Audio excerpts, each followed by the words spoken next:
माननीय सदस्यगण, इस समय देश में महाकुंभ का ऐतिहासिक पर्व भी चल रहा है। महाकुंभ भारत की सांस्कृतिक परंपरा का, भारत की सामाजिक चेतना का पर्व है। देश और दुनिया से आए करोड़ों श्रद्धालुओं प्रयागराज में पूर्ण स्नान कर चुके हैं। मैं मोनो अमावस्या के दिन हुई हादसे पर अपना दुख व्यक्त करती हूँ। घायलों के शीघ्र स्वस्थ होने की कामना करती हूँ। कुछ दिन पहले ही हमने देश के पूर्व प्रधानमंत्री डॉक्टर मनमोहन सिंह जी को खोया है। मनमोहन सिंह जी ने 10 वर्ष तक प्रधानमंत्री के रूप में देश की सेवा की। वे लंबे समय तक संसद के सदस्य भी रहे। मैं मनमोहन सिंह जी को भावभीनी श्रद्धांजलि अर्पित करती हूँ। माननीय सदस्यगण, भारत की विकास यात्रा की इस अमृतकाल को आज मेरी सरकार अभूतपूर्व उपलब्धियों के माध्यम से नई ऊर्जा दे रही है। तीसरे कार्यकाल में 3 गुना तेज गति से काम हो रहा है। आज देश बड़े निर्णयों और नीतियों को असाधारण गति से लागू होते देख रहा है और इन निर्णयों में देश की गरीब, मध्यम वर्ग, युवा, महिलाओं, किसानों को सर्वोच्च प्राथमिकता मिली। मेरी सरकार ने तीसरे कार्यकाल में सभी के लिए आवास के उद्देश्य की पूर्ति के लिए ठोस कदम उठाए हैं। प्रधानमंत्री आवास योजना का विस्तार करते हुए 3 करोड़ अतिरिक्त परिवारों को नए घर देने का निर्णय लिया गया है। इसके लिए 5,36,000 करोड़ रुपया खर्च किए जाने की योजना है। मेरी सरकार गांव में गरीबों की उनकी आवासीय भूमि का हक देने और वित्तीय समावेशन के लिए प्रतिबद्ध है। इस दिशा में स्वामित्व योजना के अंतर्गत अब तक 2 करोड़ 25 लाख स्वामित्व कार्ड जारी किए गए। इनमें से करीब 70 लाख स्वामित्व कार्ड पिछले 6 महीने से जारी किए। पीएम किसान सम्मान निधि के तहत करोड़ों किसानों को पिछले महीने में 41,000 करोड़ रुपया की राशि का भुगतान हुआ है। जनजातीय समाज के 5 करोड़ लोगों के लिए धरती व जनजातीय ग्राम उत्कर्ष अभियान प्रारंभ हुआ है। इसके लिए 80,000 करोड़ रुपये का प्रावधान किया गया है। आयुष्मान भारत योजना के अंतर्गत 70 वर्षों और उससे अधिक उम्र के 6 करोड़ वरिष्ठ नागरिकों को स्वास्थ्य बीमा देने का फैसला हुआ है। इन्हें हर वर्ष 5 लाख रुपए का हेल्थ कवर मिलेगा। छोटे उद्यमियों के लिए मुद्रा ऋण की सीमा 10 लाख रुपए से बढ़कर 20 लाख रुपया कर दी गई। मेरी सरकार ने युवाओं की शिक्षा और उनके लिए रोजगार के नए अवसर तैयार करने पर विशेष फोकस किया है। मेधावी छात्रों को उच्च शिक्षा में वित्तीय सहायता देने के लिए पीएम विद्यालक्ष्मी योजना शुरू की गई। 1 करोड़ युवाओं को शीर्ष 500 कंपनियों में इंटर्नशिप के अवसर भी दिए जाएंगे। पेपर लीक की घटनाओं को रोकने और भर्ती में पारदर्शिता सुनिश्चित करने के लिए नया कानून लागू किया गया है। सहकार से समृद्धि की भावना पर चलते हुए सरकार ने त्रिभुवन सहकारी यूनिवर्सिटी की स्थापना का प्रस्ताव स्वीकृत किया है। सरकार ने प्रधानमंत्री ग्राम सड़क योजना के 4थे चरण में 25,000 बस्तियों को जोड़ने के लिए 70,000 करोड़ रुपया स्वीकृत किए। आज जब हमारा देश अटल जी की जन्म शताब्दी का वर्ष मना रहा है, तो प्रधानमंत्री ग्राम सड़क योजना उनके विजन का पर्याय बनी हुई है। देश में अब 71,000 वंदे भारत, अमृत भारत और नमो भारत ट्रेन चल रही है, जिनमें पिछले 6 माह में ही 17 नए वंदे भारत और 1 नमो भारत ट्रेन को जोड़ा गया है। वन नेशन वन इलेक्शन और वक्फ अधिनियम संशोधन जैसे कई महत्वपूर्ण विषय पर भी सरकार ने तेज गति से कदम आगे बढ़ाए। माननीय सदस्यगण, मेरी सरकार के 1 दशक के कार्यकाल ने विकसित भारत की यात्रा को नई ऊर्जा दी है। विकसित भारत के विजन में जन भागीदारी का सामूहिक सामर्थ्य है, देश की आर्थिक उन्नति का रोडमैप है, डिजिटल क्रांति के रूप में टेक्नोलॉजी की ताकत है और आधुनिक इंफ्रास्ट्रक्चर आधार भी है। मेरी सरकार के प्रयास के बल पर भारत दुनिया की तीसरी सबसे बड़ी अर्थव्यवस्था बनने जा रही है। विकसित भारत की उड़ान को हमारे संविधान के आदर्शों का सतत मार्गदर्शन मिलता रहे, इसके लिए सरकार ने सेवा, सुशासन, समृद्धि और स्वाभिमान इन प्रमुख सिद्धांतों को गवर्नेंस के केंद्र में रखा है। सरकार रिफॉर्म, परफॉर्म और ट्रांसफॉर्म के अपने संकल्पों को तेज गति से आगे बढ़ा रही है। मेरी सरकार का मंत्र है सबका साथ, सबका विकास, सबका विश्वास और सबका प्रयास, और इस मंत्रों का एक ही लक्ष्य है, विकसित भारत का निर्माण। माननीय सदस्यगण, जब देश के विकास का लाभ अंतिम पायदान पर खड़े व्यक्ति को भी मिलने लगता है तो भी विकास सार्थक होता है। मेरी अंत्योदय की वह भावना है जिसके प्रति मेरी सरकार संकल्पित रही है। गरीब को गरिमापूर्ण जीवन मिलने से उसमें जो सशक्तिकरण का भाव पैदा होता है और गरीबी से लड़ने में उसकी मदद करता है। स्वच्छ भारत अभियान के तहत बने 12 करोड़ शौचालय, प्रधानमंत्री उज्ज्वला योजना के तहत निःशुल्क दिए गए 10 करोड़ गैस कनेक्शन, 80 करोड़ जरूरतमंदों का राशन, सौभाग्य योजना, जल जीवन मिशन जैसे अनेक योजनाओं में गरीब को ये भरोसा दिया गया है कि वे सम्मान के साथ जी सकते हैं। ऐसे ही प्रयासों की वजह से देश के 25 करोड़ लोग गरीबों को परास्त करके आज अपने जीवन में आगे बढ़ रहे हैं। इन्होंने न्यू मिडिल क्लास का एक ऐसा समूह तैयार किया है जो भारत की ग्रोथ को नई ऊर्जा से भर रहा है। माननीय सदस्यगण, भारत जैसे देश की आर्थिक उन्नति मध्यम वर्ग, मिडिल क्लास की आकांक्षाओं और उनकी पूर्ति से परिभाषित होती है। मध्यम वर्ग जितने बड़े सपने देखेगा, देश उतने ही ऊंचा उड़ान भरेगा। मेरे सरकार ने मुक्त स्वर से मध्यम वर्ग के योगदान को न केवल स्वीकारा है बल्कि हर मौके पर उसे सराहा भी है। सरकारी कर्मचारी भी मिडिल क्लास के अहम प्रतिनिधि है। हाल ही में मेरी सरकार ने सरकारी कर्मचारियों के कल्याण के लिए 8वें वेतन आयोग के गठन का निर्णय लिया है। ये निर्णय आने वाले वर्षों में सरकारी कर्मचारियों के वेतन में बड़ी वृद्धि का आधार बनेगा। केंद्र सरकार के लाखों कर्मचारियों का यूनिफाइड पेंशन स्कीम के तहत 50% सुनिश्चित पेंशन देने का निर्णय भी लिया गया है, जिसका व्यापक स्वागत हुआ है। मध्यम वर्ग का अपने घर का सपना पूरा करने के लिए भी मेरी सरकार प्रतिबद्ध है। रेरा जैसे कानून बनाकर मध्यम वर्ग के सपने को सुरक्षा दी गई है। घर के लिए लोन पर सब्सिडी दी जा रही है। उड़ान योजना ने लगभग 1.5 करोड़ लोगों का हवाई जहाज में उड़ने का सपना पूरा किया गया है।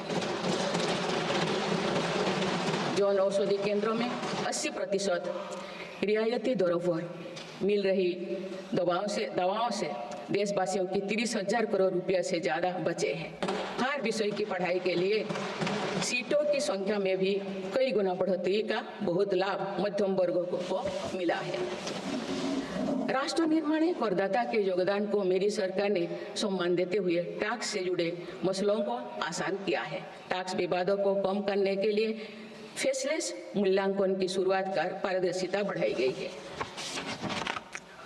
आप देश में 75 वर्ष से अधिक उम्र के वरिष्ठ नागरिकों को जिन्हें सिर्फ पेंशन मिलती है, आयकर रिटर्न दाखिल करने के संबंध में स्वयं निर्णय लेने का अधिकार दिया गया है। माननीय सदस्यगण, मेरी सरकार महिलाओं के नेतृत्व में देश को सशक्त बनाने में यानी ह्यूमन लेड डेवलपमेंट में विश्वास करती है। नारी शक्ति बंधन अधिनियम के द्वारा लोकसभा और विधानसभा में महिलाओं के लिए आरक्षण इस दिशा में एक महत्वपूर्ण कदम है। राष्ट्रीय ग्रामीण आजीविका मिशन के तहत 91 लाख से अधिक स्वयं सहायता समूहों को सशक्त किया जा रहा है। देश की 10 करोड़ से भी अधिक महिलाओं को इसके साथ जोड़ा गया है। इन्हें कुल 9 लाख करोड़ रुपए से अधिक की राशि बैंक लिंकेज के माध्यम से वितरित की जा रही है। मेरी सरकार का लक्ष्य देश में 3 करोड़ लखपति दीदी बनाने का है।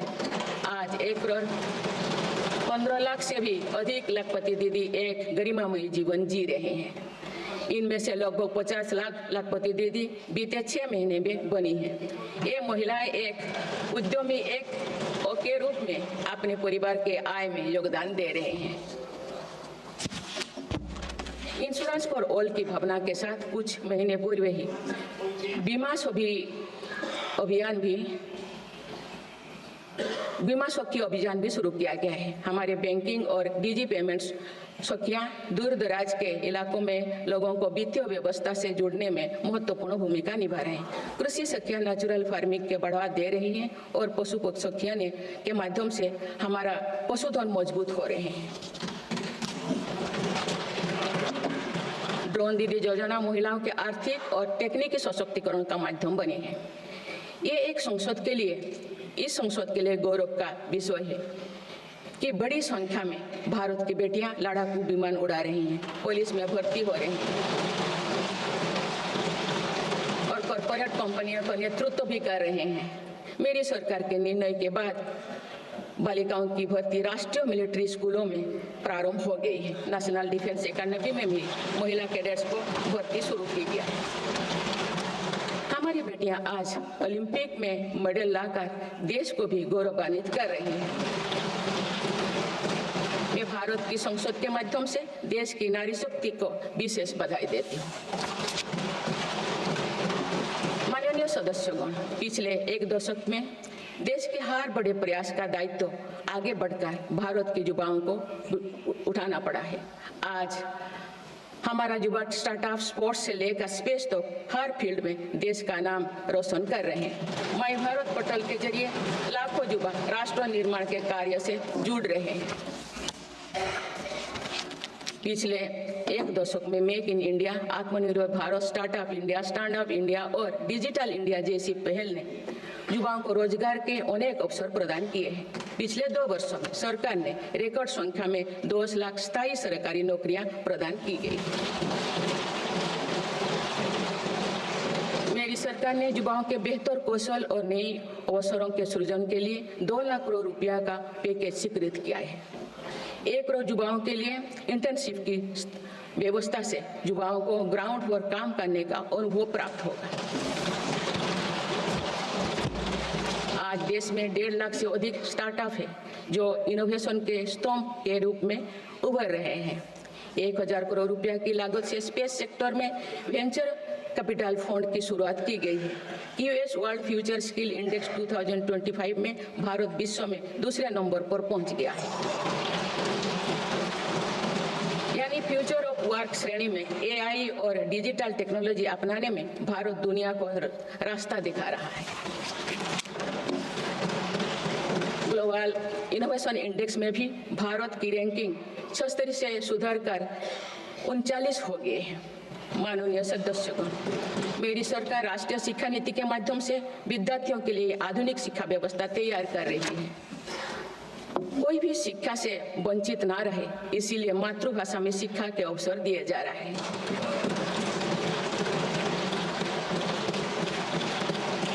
विभिन्न भर्ती परीक्षाएं 13 भारतीय भाषाएं में आयोजित कर भाषा संबंधी बाधाओं को भी दूर किया गया है। बच्चों में इनोवेशन को बढ़ावा देने के लिए 10,000 से अधिक स्कूलों में अटल टिंकरिंग लैब्स खोली गई।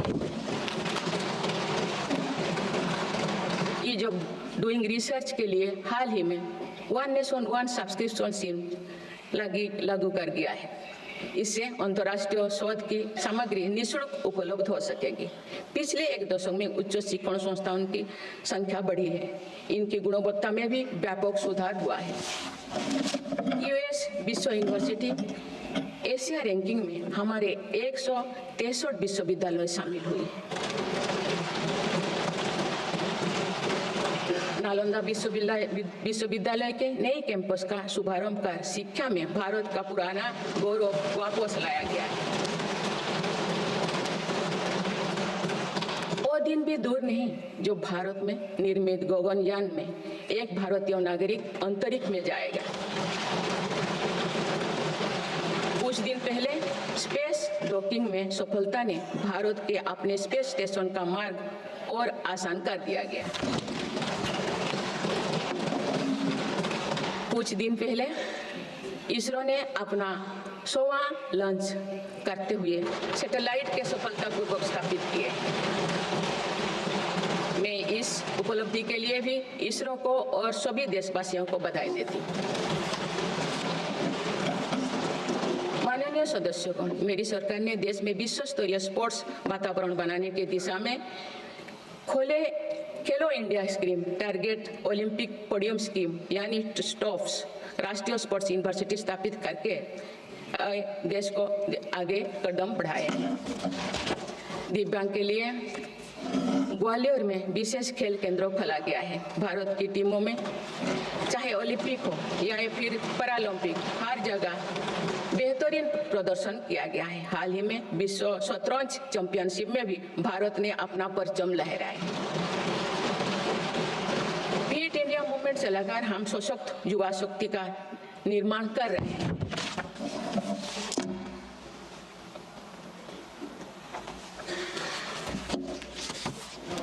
माननीय सदस्यगण, विकसित भारत के निर्माण में किसान, जवान और विज्ञान के साथ ही अनुसंधान का बहुत बड़ा महत्व है। हमारा लक्ष्य भारत को ग्लोबल इनोवेशन पावर हाउस बनाना है। देश के शिक्षण संस्थानों में अनुसंधान को बढ़ावा देने के लिए 50,000 करोड़ रुपया की लागत से अनुसंधान नेशनल रिसर्च फाउंडेशन स्थापित किया गया है। 10,000 करोड़ रुपया के लागत से विज्ञान धारा योजना के तहत विज्ञान एवं प्रौद्योगिकी में इनोवेशन को बढ़ावा दिया जा रहा है। आर्टिफिशियल इंटेलिजेंस के क्षेत्र में भारत के योगदान को आगे बढ़ाते हुए इंडिया AI मिशन प्रारंभ किया गया है। राष्ट्रीय क्वांटम मिशन से भारत इस फ्रंटियर टेक्नोलॉजी में दुनिया के अग्रणी देशों की पंक्ति में स्थान बना सकेगा।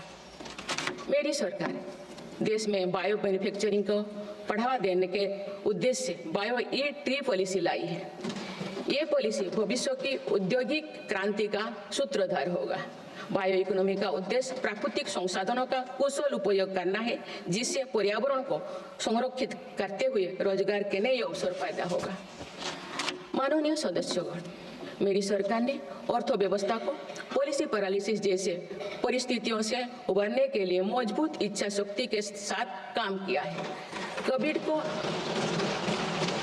कोविड और उसके बाद के हालात एवं युद्ध जैसी वैश्विक चिंताओं के बावजूद भारतीय अर्थव्यवस्था ने जो स्थायित्व एवं रेजिलियंस दिखाया है, वो उसके सशक्त होने का प्रमाण है। मेरी सरकार ने ईज ऑफ डूइंग बिजनेस को बढ़ावा देने के लिए कई महत्वपूर्ण कदम उठाए हैं। वन नेशन वन टैक्स की भावना के तहत GST को व्यवस्था लागू की गई है, जिसका फायदा सभी राज्यों को मिल रहा है। मेक इन इंडिया जैसी नीतियों के कारण आप बड़े ग्लोबल ब्रांड को प्रोडक्ट पर भी मेड इन इंडिया के लेवल्स देखने लगे हैं। माननीय सदस्यगण, भारत के छोटे व्यापारी गांव से लेकर शहरों तक हर जगह आर्थिक प्रगति को गति देते हैं। मेरी सरकार छोटे उद्यमियों को अर्थव्यवस्था की रीढ़ मानते हुए उन्हें स्वरोजगार के नए अवसर दे रही है। MSME के लिए क्रेडिट गारंटी स्कीम और ई-कॉमर्स एक्सपोर्ट हब्स सभी प्रकार के उद्योगों को बढ़ावा दे रही है। तीसरी कार्यकाल में मेरी सरकार द्वारा मुद्रा ऋण की सीमा को 10 लाख रुपया से बढ़ाकर 20 लाख रुपया करने का लाभ करोड़ों छोटे उद्यमियों को हुआ है। मेरी सरकार ने क्रेडिट एक्सेस को आसान बनाया है। इससे वित्तीय सेवाओं की लोकतांत्रिक बनाया जा सका है। आज लोन, क्रेडिट कार्ड, बीमा जैसे प्रोडक्ट सबके लिए आसानी से सुलभ हो रही है। दशकों तो हमारे देश के रेहड़ी फैक्ट्री पर दुकान लगाकर आजीविका चलाने वाले भाई बहन बैंकिंग व्यवस्था से बाहर रहे। आज उन्हें PM स्वनिधि योजना का लाभ मिल रहा है। डिजिटल ट्रांजैक्शन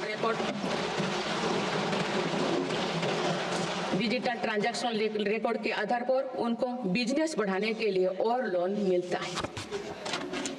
ONDC की व्यवस्था ने डिजिटल कॉमर्स यानी ऑनलाइन शॉपिंग की व्यवस्था को समावेशी बनाया है। आज देश में छोटे बिजनेस को भी आगे बढ़ाने का समान अवसर मिल रहा है। माननीय सदस्यगण, मेरी सरकार ने 10 वर्षों में प्रगति के जो नए अध्याय लिखे हैं, उनमें से एक स्वर्णिम सोपान भारत को डिजिटल क्रांति का भी है। आज भारत टेक्नोलॉजी के फील्ड में एक प्रमुख ग्लोबल प्लेयर के रूप में अपनी उपस्थिति दर्ज करवा रहा है। दुनिया के बड़े देशों के साथ ही भारत में 5G सर्विसेज की शुरुआत इसका एक बड़ा उदाहरण है। भारत की यूपीआई टेक्नोलॉजी की सफलता से दुनिया के कई विकसित देश भी प्रभावित हैं। आज 50% से ज्यादा real time digital transaction Bharat में हो रहा है। मेरी सरकार ने डिजिटल टेक्नोलॉजी को सामाजिक न्याय और समानता के एक टूल के तौर पर इस्तेमाल किया है। डिजिटल पेमेंट कुछ लोगों या कुछ वर्गों तक सीमित नहीं है। भारत में छोटे से छोटा दुकानदार भी इस सुविधा का लाभ उठा रहे हैं। गांव में भी बैंकिंग सेवाएं और यूपीआई जैसे वर्ल्ड क्लास टेक्नोलॉजी उपलब्ध है। भारत में पिछले 10 साल में बने 5 लाख से ज्यादा कॉमन सर्विस सेंटर्स सरकार की दर्जनों सुविधाएं ऑनलाइन उपलब्ध कराई जा रही हैं। मेरी सरकार ने लोगों के जीवन पर सरकार का प्रभाव कम करने के लिए ई गवर्नेंस को महत्व दिया है। डिजी लॉकर्स की व्यवस्था ने लोगों को कभी भी कहीं भी अपने महत्वपूर्ण डॉक्यूमेंट्स पाने और दिखाने की सुविधा दी गई। तेजी से डिजिटाइज होते हमारे समाज में आज राष्ट्रीय सुरक्षा से जुड़ा एक और महत्वपूर्ण विषय साइबर सिक्योरिटी है। डिजिटल फ्रॉड, साइबर क्राइम और डीप फेक जैसे टेक्नोलॉजी सामाजिक, आर्थिक और राष्ट्रीय सुरक्षा के लिए चुनौती भी बनी है। इन साइबर क्राइम को नियंत्रित करने के लिए कई कदम उठाए गए हैं। साइबर सुरक्षा के क्षेत्र में भी युवाओं के लिए रोजगार की संभावनाएं हैं। मेरी सरकार साइबर सिक्योरिटी में दक्षता सुनिश्चित करने दिशा में निरंतर कार्यरत है। इसके फलस्वरूप भारत ने ग्लोबल साइबर सिक्योरिटी इंडेक्स में Tier 1 स्टेटस प्राप्त कर लिया है।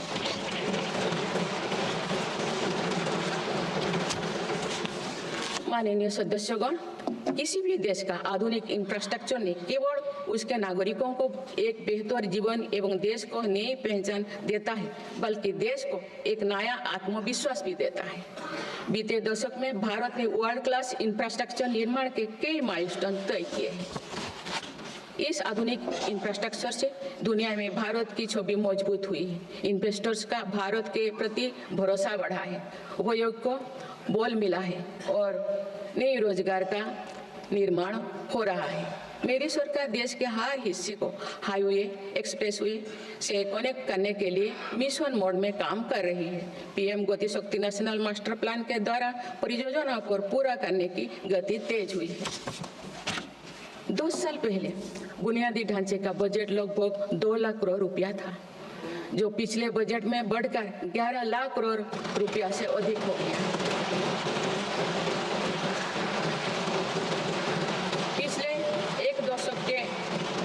आगे ले जाते हुए पिछले 6 महीने में मेरी सरकार ने भविष्य के इंफ्रास्ट्रक्चर में रिकॉर्ड निवेश किया है। वाडवोन में भारत के पहले डीप वाटर मेगा पोर्ट की आधारशिला रखी गई है। 76,000 करोड़ की लागत से बनने वाला ये पोर्ट विश्व के शीर्ष 10 पोर्ट में से एक। मुझे बताते हुए खुशी हो रही है कि उधमपुर श्रीनगर बारामूला रेल लिंक परियोजना पूरी हो गई है और अब देश कश्मीर से कन्याकुमारी तक रेलवे लाइन से जुड़ जाएगा।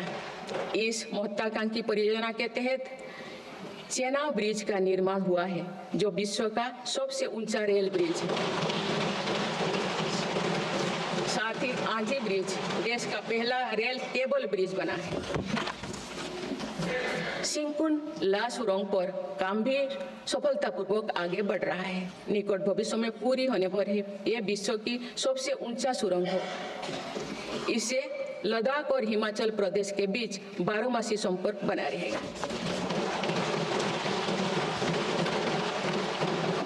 भारत का एविएशन सेक्टर तेजी से विकास कर रहा है।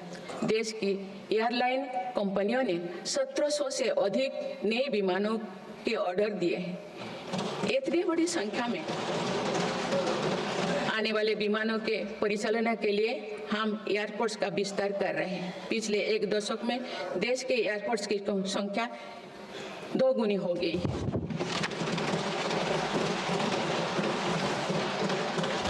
माननीय सदस्यगण, विकसित भारत को गति देने के लिए हमारे शहरों को फ्यूचर रेडी बनाना आवश्यक है। इस दिशा में मेरी सरकार ने शहरी सुविधाओं का आधुनिकीकरण कर उन्हें एनर्जी एफिशिएंट बनाने पर जोर दिया है। साथ ही नई शहर के विकास के भी नींव रखी जा रही है। मेरी सरकार ने लगभग 28,000 करोड़ रुपया के निवेश से देश भर में 12 इंडस्ट्रियल नोड और शहरों के पास 100 औद्योगिक पार्क बनाने का भी निर्णय लिया है। शहरी यातायात को सुगम बनाने के कार्य लगातार जारी है। दिल्ली, पुणे, ठाणे और बेंगलुरु में मेट्रो प्रोजेक्ट्स और अहमदाबाद भुज रूट पर शुरू हुई नमो भारत रैपिड रेल सर्विसेज विकसित भारत के शहरों का स्वरूप है। कुछ सप्ताह पूर्व ही दिल्ली में रिठारा नरेला कुंडली कॉरिडोर का काम शुरू हुआ है, जो दिल्ली मेट्रो नेटवर्क के बड़े सेक्शन में से एक होगा। मेरी सरकार के निरंतर प्रयास से दिल्ली में मेट्रो टूर लगातार बढ़ रहा है। 2014 में दिल्ली एनसीआर में मेट्रो का कुल नेटवर्क 200 किलोमीटर से भी कम था। अब ये बढ़कर दुगुना से भी ज्यादा हो गया है।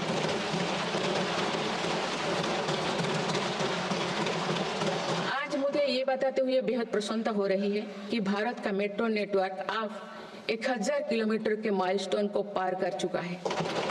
भारत अब मेट्रो नेटवर्क के मामले में दुनिया का तीसरा सबसे बड़ा देश बन गया है।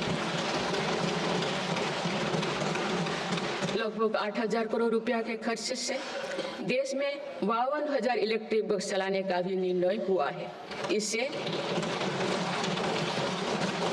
शहरी इलाका में सुगम और स्वच्छ यातायात की सुविधा मिलेगी और अनेक लोगों को रोजगार भी मिलेगा। आसान कनेक्टिविटी और अर्बन टूरिज्म को बढ़ावा देने के लिए देश में 15 रोपवे प्रोजेक्ट्स की योजना पर भी काम हो रहा है। माननीय सदस्यगण, मेरी सरकार बहुआयामी एवं समरस सर्वस्पर्शी विकास की नीतियों पर काम करती आई है। इसीलिए मेरी सरकार ने जितना बल फिजिकल इंफ्रास्ट्रक्चर पर दिया है, उतने ही सघन प्रयास सोशल इंफ्रास्ट्रक्चर क्रांति के लिए भी किए हैं। समाज के हर वर्ग तक सस्ती, सुलभ और गुणवत्तापूर्ण स्वास्थ्य सेवाएं पहुंचे, ये मेरी सरकार की प्राथमिकता है। अस्पताल, इलाज और सेवा की व्यवस्था के कारण एक सामान्य परिवार में स्वास्थ्य पर होने वाला खर्च निरंतर कम हो रहा है। देश में नागरिकों तक बेहतर स्वास्थ्य सेवाएं पहुंचाने के लिए 1,75,000 आयुष्मान आरोग्य मंदिर बने हैं।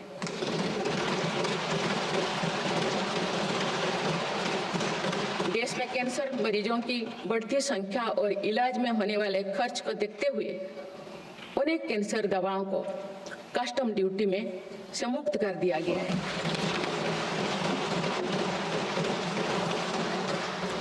सर्वाइकल कैंसर के लिए अब तक लगभग 9 करोड़ महिलाओं की स्क्रीनिंग की जा चुकी है। मेरी सरकार के प्रयास से दिमागी बुखार से लड़ने में देश को काफी सफलता मिली है।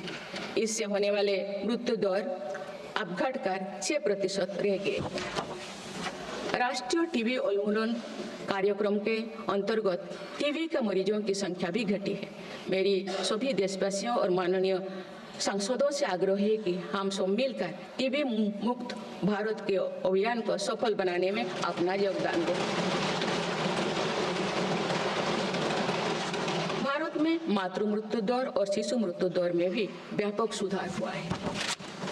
गर्भवती महिलाओं और बच्चों के टीकाकरण कार्यक्रम की सही ट्रैकिंग रखने के लिए यूइन पोर्टल लॉन्च किया गया है। इस पोर्टल पर अब तक लगभग 30 करोड़ वैक्सीन खुराक दर्ज हो चुका है। टेलीमेडिसिन के माध्यम से 30 करोड़ से अधिक ई टेली कंसल्टेशन से नागरिकों को स्वास्थ्य लाभ मिला है। सरकार अगले 5 सालों में देश के मेडिकल कॉलेजों में 75,000 नई सीटों के सृजन के लिए भी काम कर रही है। सरकार हेल्थ इंफ्रास्ट्रक्चर और मेडिकल इक्विपमेंट मैन्युफैक्चरिंग को बढ़ावा दे रही है। देश में नई बल्क ड्रग और मेडिकल डिवाइसेस के पार्क भी बनाया जा रहा है। हमने रोजगार के अनेक नए अवसर उपलब्ध हो रहा है। माननीय सदस्यगण, भारत में आधुनिक और आत्मनिर्भर कृषि व्यवस्था हमारा लक्ष्य है। मेरी सरकार किसानों को फसलों का उचित दाम दिलाने और उनकी आय बढ़ाने के लिए समर्पित भाव से काम कर रही है।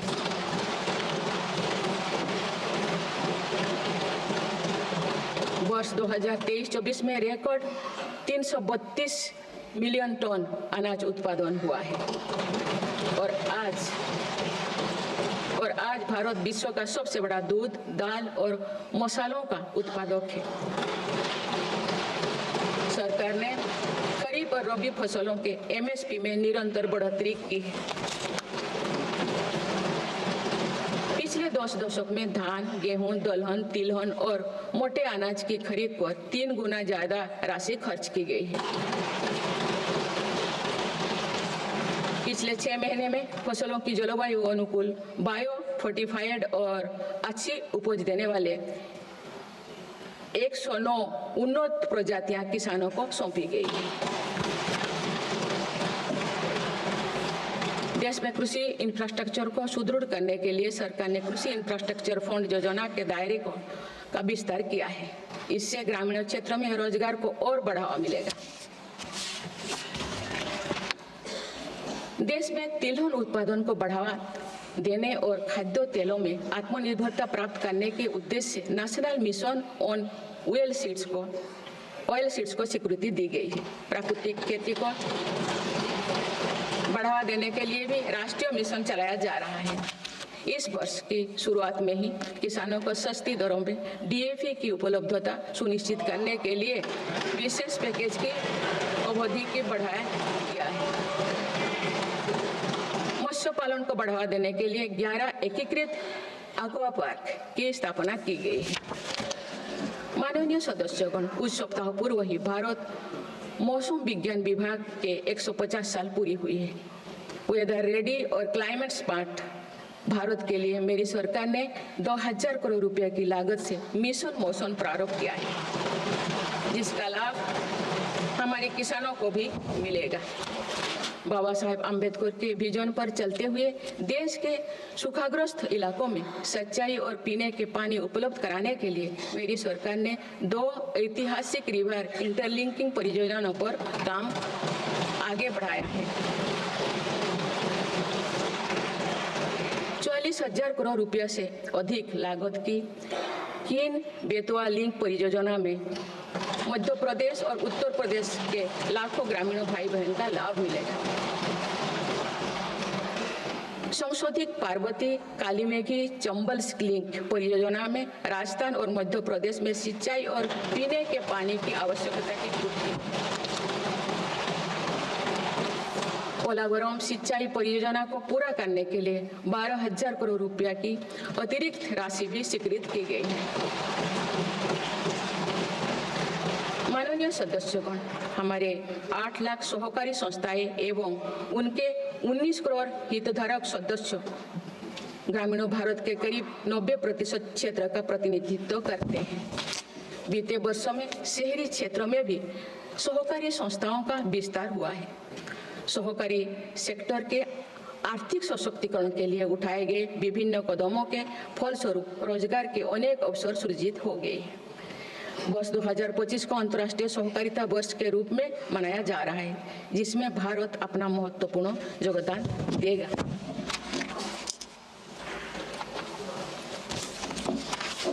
माननीय सदस्यगण, हम जब राष्ट्र के विकास और उपलब्धियों की चर्चा करते हैं तो वास्तव में हम राष्ट्र के नागरिकों की क्षमता एवं उपलब्धियों का ही उल्लेख कर रहे होते हैं। आज देश के विकास में सबका साथ है, इसलिए हम देश के सही सामर्थ्यों का अनुभव कर पा रहे हैं। मेरी सरकार के प्रयासों का सबसे अधिक लाभ देश के दलित, वंचित और आदिवासी समाज को मिल रहा है।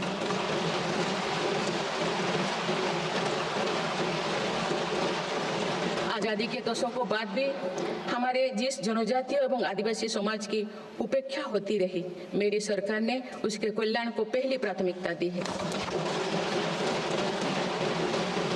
धरती आबा जनजातीय ग्राम उत्कर्ष अभियान और पीएम जनमन योजना इसका प्रत्यक्ष उदाहरण है। देश भर में स्थापित 470 से अधिक एकलव्य मॉडल आवासीय विद्यालय के माध्यम से लगभग 1.25 लाख आदिवासी बच्चों को स्कूली शिक्षा दी जा रही है। पिछले 10 वर्ष में आदिवासी बहुल इलाकों में 30 नए मेडिकल कॉलेज खोले गए हैं। विशेष राष्ट्रीय मिशन चलाकर आदिवासी समुदाय की सिकल सेल से जुड़े स्वास्थ्य सेवाओं पर भी ध्यान दिया जा रहा है। इस मिशन के अंतर्गत लगभग 5 करोड़ व्यक्तियों की स्क्रीनिंग की जा चुकी है। जनजातीय विरासत को सहेजने के लिए भी मेरी सरकार ने अनेक कदम उठाए हैं। इस वर्ष भगवान बिरसा मुंडा की 150वीं जयंती का पर्व पूरे देश में जनजातीय गौरव वर्ष के रूप में मनाया जा रहा है। माननीय सदस्यगण, विकसित भारत की एक महत्वपूर्ण कसौटी देश का संतुलित विकास है। किसी क्षेत्रों में ये भावना नहीं होनी चाहिए कि वे विकास में पीछे छूट गए हैं। मेरी सरकार ने नॉर्थ ईस्ट के लोगों की इन्हीं भावनाओं को समझा, उनके दिल से दूरियों का भाव समाप्त किया।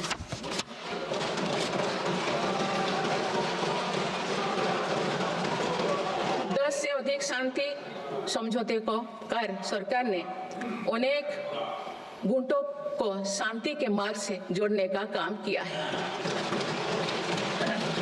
पूरा देश नॉर्थ ईस्ट के 8 राज्यों की संभावनाओं को देख सके, इस दिशा में पहले अष्टलोक महोत्सव का आयोजन किया गया है। पूर्वोत्तर के विकास के साथ साथ सरकार ने देश के पूर्वोत्तर यानी पूर्वी राज्यों के सर्वांगीण विकास की कार्य योजना पर काम शुरू कर दिया गया है, जिससे रोजगार के नए अवसर भी उपलब्ध होगी। अंडमान निकोबार एवं लक्षद्वीप में विकास की कई परियोजनाएं प्रारंभ कर उन्हें राष्ट्र की विकास यात्रा में महत्वपूर्ण स्थान दिया गया है। अनुच्छेद 370 हटाने के बाद जम्मू कश्मीर में विकास का एक नया वातावरण बना है।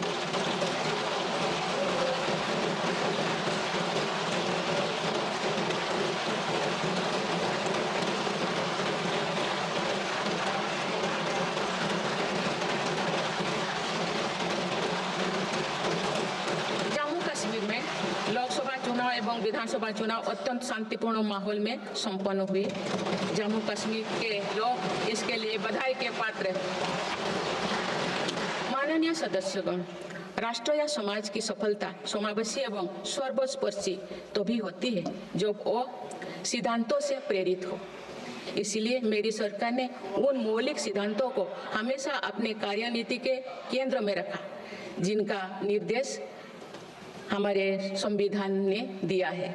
संविधान के आलोक में मेरी सरकार की प्रमुख सैद्धांतिक प्रेरणा है सेवा।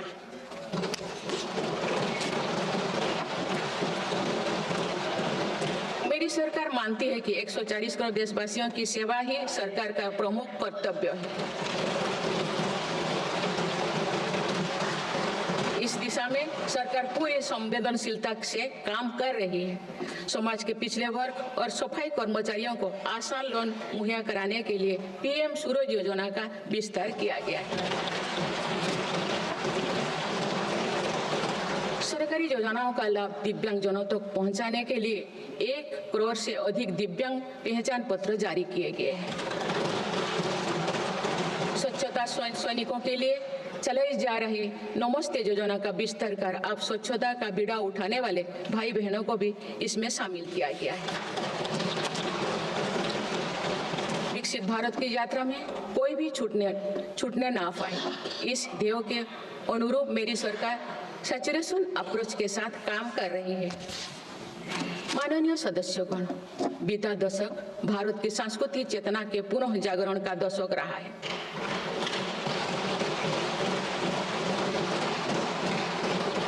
अपनी विरासत पर गर्व और विकास के प्रति समर्पण के साथ ऐसा भविष्य गढ़ रहे हैं जहां संस्कृति और प्रगति साथ साथ आगे बढ़े। इस वर्ष हम डॉक्टर श्यामा प्रसाद मुखर्जी की 125वीं जयंती मनाए हैं। उन्होंने कहा था कि सच्चा राष्ट्रवाद केवल भारत की भौतिक एकता नहीं बल्कि उनकी सांस्कृतिक एकता को मजबूत करने में है। इसी कड़ी में भगवान महावीर का 2550वें निर्माण महोत्सव श्रद्धापूर्वक मनाया गया है। देश ने उत्साह से संत मीराबाई की 525वीं जयंती भी मनाई। महाकवि संत तरुवल्लभ की स्मृति में कई देशों में सांस्कृतिक केंद्र स्थापित किए जा रहे हैं। मेरी सरकार काशी तमिल संगमम, काशी तेलुगु संगमम, सौराष्ट्र तमिल संगमम जैसे सांस्कृतिक आयोजन करके देश की एकता को बढ़ावा दे रहे हैं। माननीय सदस्यगण, हमारी पांडुलिपियां यहाँ हमारी धरोहर है। इनमें विशाल ज्ञान समाहित है जिसका मानव जाति के लाभ के लिए अध्ययन, शोध और उपयोग करने की आवश्यकता है।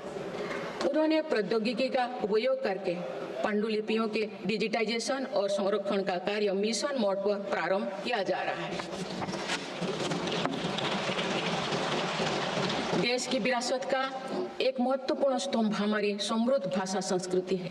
मुझे खुशी है कि सरकार ने आसामी, मराठी, पाली, प्राकृत और बांग्ला भाषाओं को क्लासिकल लैंग्वेज का दर्जा दिया है। भारत की सभी भाषाओं में सरलता से संवाद के लिए AI की सहायता से भाषिणी प्लेटफॉर्म का देशवासी व्यापक उपयोग कर रहे हैं। माननीय सदस्यगण, मेरी सरकार के प्रयासों से आज विश्व के सांस्कृतिक मंच पर भारत ने ग्लोबल लीडर की पहचान बनाई है।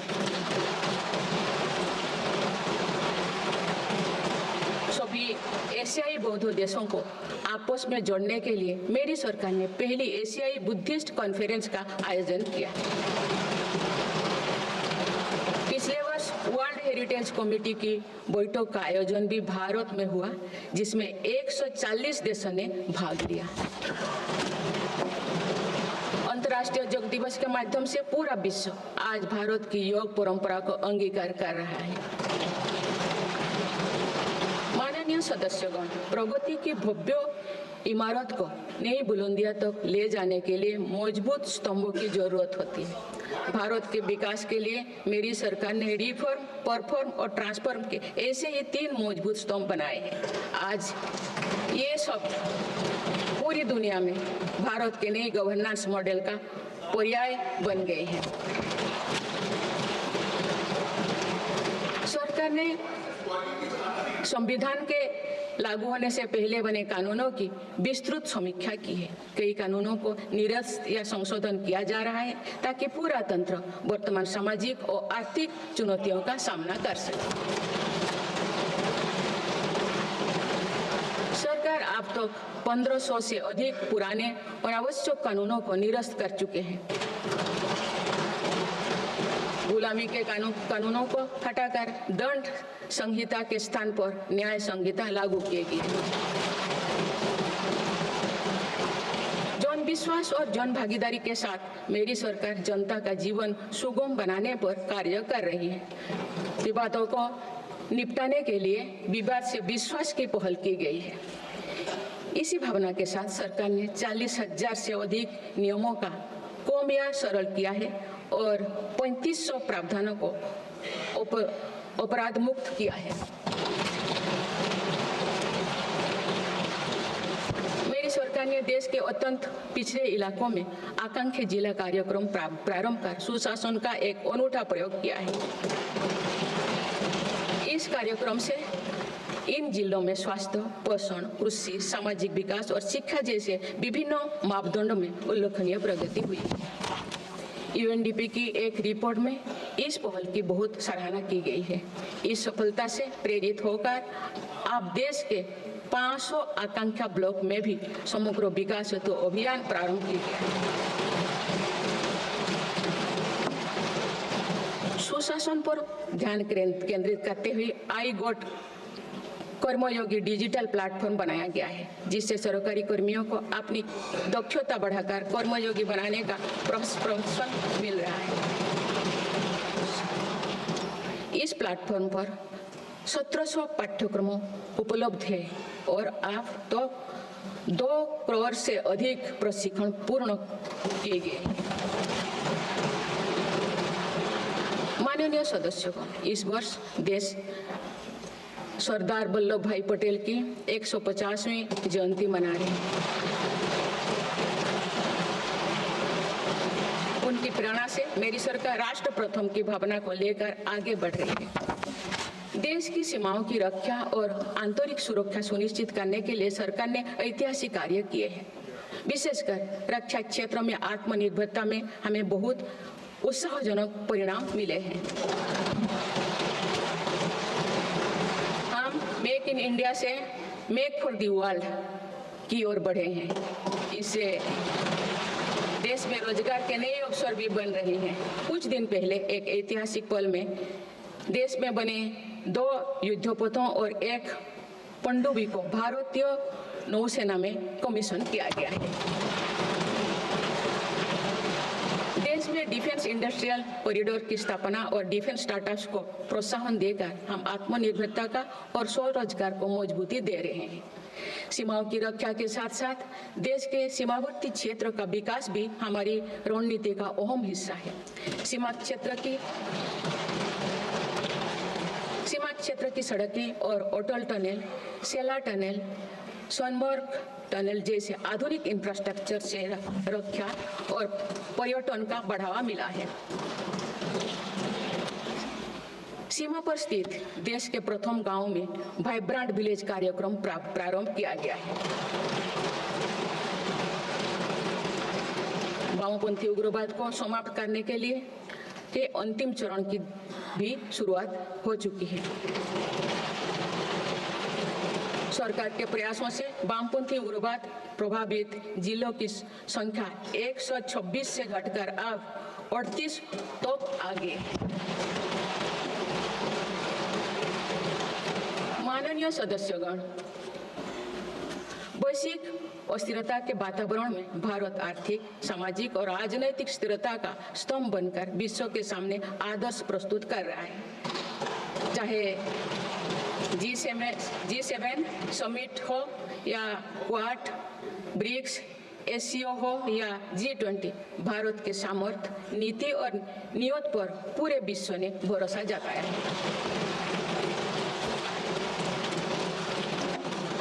बड़े से बड़े वैश्विक मंच पर भी भारत अपने हितों को मजबूत के साथ आगे रखता है। G20 का सफल आयोजन और दिल्ली डिक्लेरेशन इसका उदाहरण है। तीसरी global south summit, Bharat Asian summit और भारत करिकम समिट में हमने ग्लोबल साउथ से जुड़े विषयों को अभिव्यक्ति दी। हमने समिट ऑफ द फ्यूचर में भारत का विजन ऑफ फ्यूचर रखा है। इसी माह में मेरी सरकार द्वारा भुवनेश्वर में प्रवासी भारतीय दिवस का आयोजन किया गया। प्रवासी भाई बहनों के सुविधा सहूलियत हमारी प्राथमिकता है। इसीलिए 6 नए दूतावास और 4 नए वाणिज्यिक दूतावास खोलने का निर्णय लिया गया है। विश्व बंधु की छवि मजबूत करते हुए विश्व में कोई आपदाग्रस्त इलाकों में भारत ने तुरंत सहायता भरा हाथ बढ़ाया। भारत के नए देशों के साथ अपना डिजिटल पब्लिक इंफ्रास्ट्रक्चर साझा किया है और जन औषधि केंद्रों स्थापित कर दिए। माननीय सदस्यगण, मेरी सरकार वर्तमान के साथ ही आगे वाली पीढ़ियों को ध्यान में रखते हुए भी निर्णय ले रही है। हम देश को ग्रीन फ्यूचर, ग्रीन जॉब्स की तरफ ले जा रहे हैं। 2030 तक 500 gigawatt non fossil fuel energy क्षमता के लक्ष्यों को प्राप्त करने की दिशा में बीते 6 महीने में कई बड़े फैसले लिए गए हैं। पीएम सूर्यघर मुफ्त बिजली योजना के अंतर्गत 75,000 करोड़ रुपया की लागत से रूफटॉप सोलर सिस्टम स्थापित किए जा रहे हैं। अभी तक 7.5 लाख घरों में रूफटॉप सोलर की स्थापना की जा चुकी है। इससे रोजगार के अवसर भी बढ़ी है। राष्ट्रीय ग्रीन हाइड्रोजन मिशन के तहत 8 लाख करोड़ रुपए का निवेश और 6 लाख से अधिक रोजगार का सृजन होगा। हम परमाणु ऊर्जा का विस्तार करने पर भी तेजी से काम कर रहे हैं। मेरी सरकार वाहन स्क्रैपिंग पॉलिसी लाई है ताकि पुराने वाहनों का वैज्ञानिक तकनीकी से निपटारा हो और इससे भी रोजगार के नए अवसर सृजित हो। इसी क्रम में विश्व पर्यावरण दिवस 2024 पर एक पेड़ मां के नाम अभियान प्रारंभ किया गया।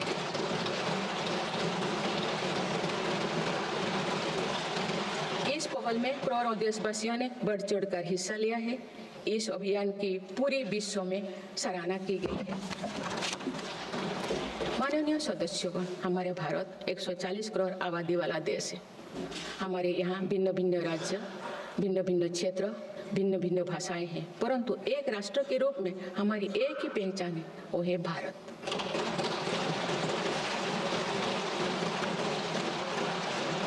हमारा एक ही संकल्प है, एक ही लक्ष्य है, विकसित भारत।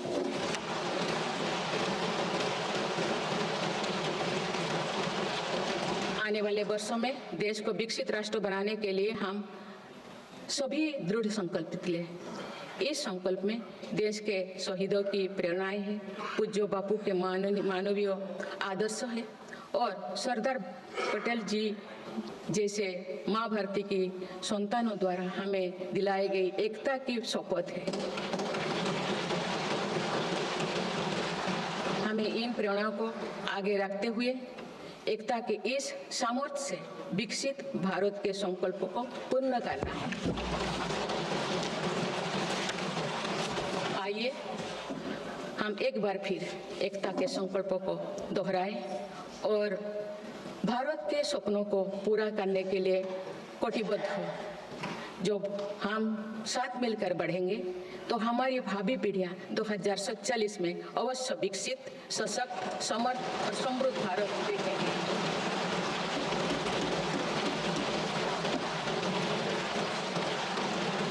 आप सभी को बहुत बहुत शुभकामनाएं। धन्यवाद। जय हिंद, जय भारत।